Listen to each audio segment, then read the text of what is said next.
다극화와 반제 자주화의 관계 2. 개인주의와 집단주의의 차이.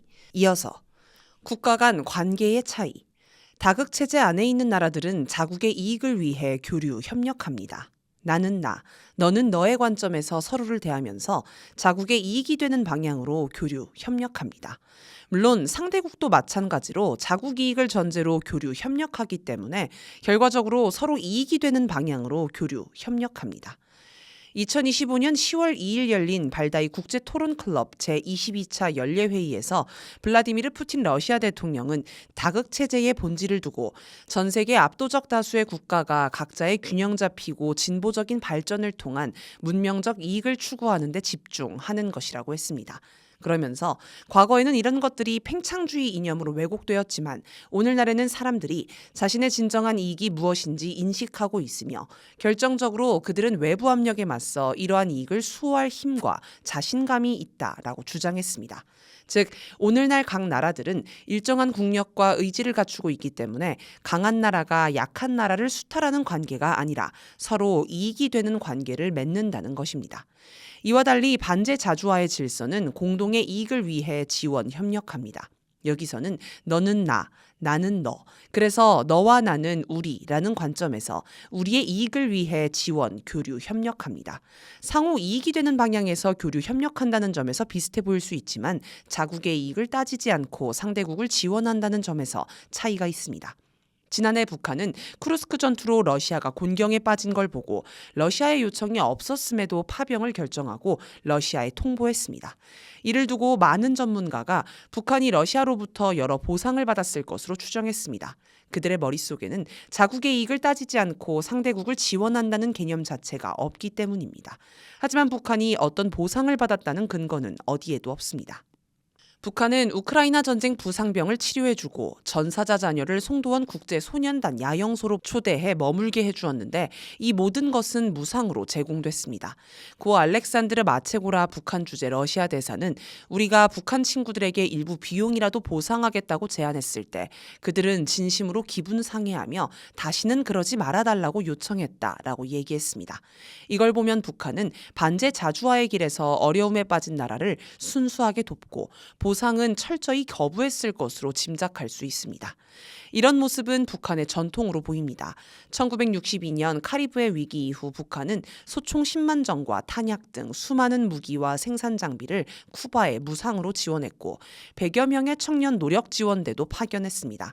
당시 김일성 주석은 뭘 조금 원조 준다고 해서 냄새 피우지 말아야 한다. 거만하지 말고 아주 겸손해야 하며 무엇을 좀 지지하고 지원하는 데 대하여 조금이라도 우쭐하지 말아야 한다라고 지시했습니다.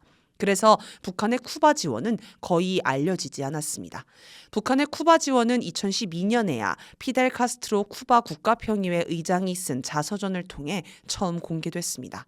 더 거슬러 올라가면 해방 직후 국공내전으로 어려움을 겪은 중국 공산당을 지원한 사례도 있습니다. 김명호 성공회대 교수는 2014년 4월 14일자 한겨레 기고글에서 관련 내용을 소개했습니다. 글에 따르면 1950년 7월 8일 저우언라이는 북한 주재 대사대리로 부임하는 차이청원 등에게 김일성 동지를 만나면 위대한 승리에 대한 축하 인사부터 해라. 우리가 곤경에 처했을 때 우리를 도와준 조선, 북한의 당과 인민들에게 감사한다는 말도 꼭 전해라. 너희들은 동북전쟁 참전 경험이 없기 때문에 1946년과 1947년 동북에서 무슨 일이 있었는지를 잘 모른다.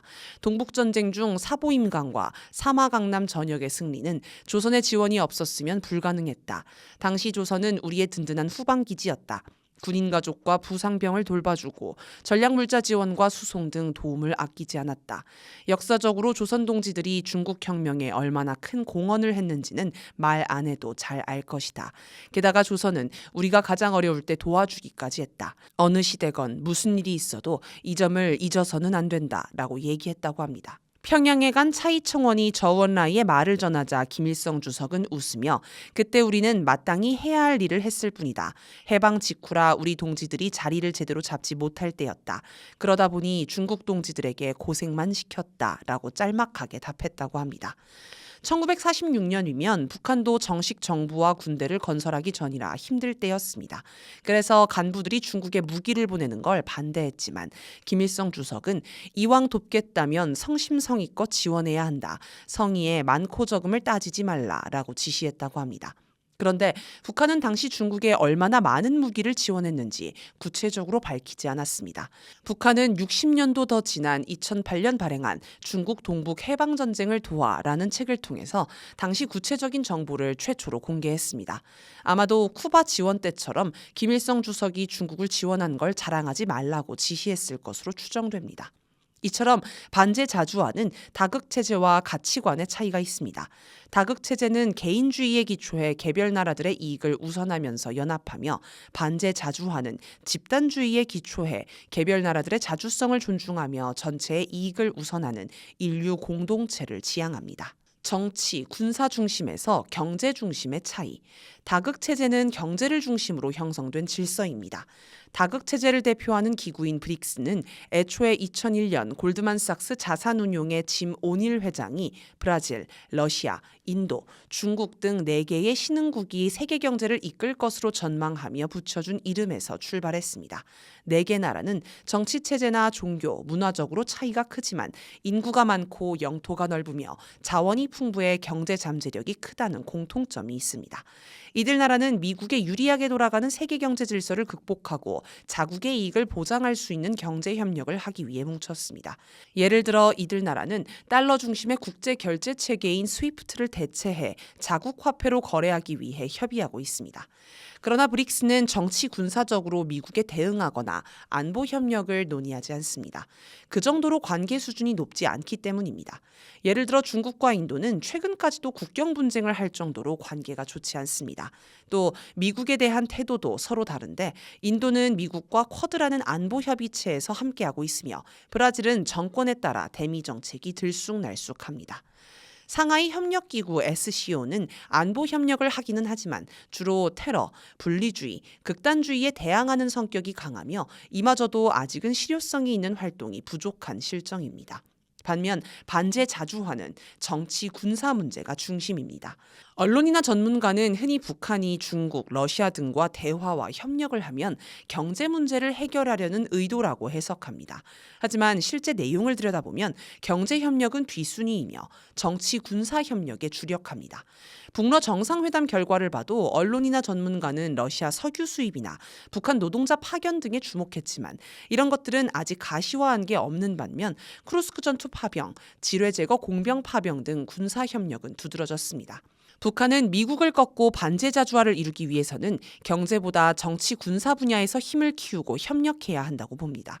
이는 경제를 좌지우지하는 건 정치며 사회 발전을 주도하고 결정적 영향을 주는 것도 정치라는 북한 특유의 사상 때문입니다. 또한 제국주의는 군사력을 근본 수단으로 대외 팽창과 약탈을 하므로 제국주의와의 대결은 경제 대결이 아닌 군사 대결이 본질이라는 관점 때문입니다. 북한이 군사력 강화를 앞세운 선군 정치를 한 것도 이 때문이며 북한은 지구상에 제국주의가 남아있는 한 항구적으로 선군 정치 노선을 유지해야 한다고 말합니다. 계속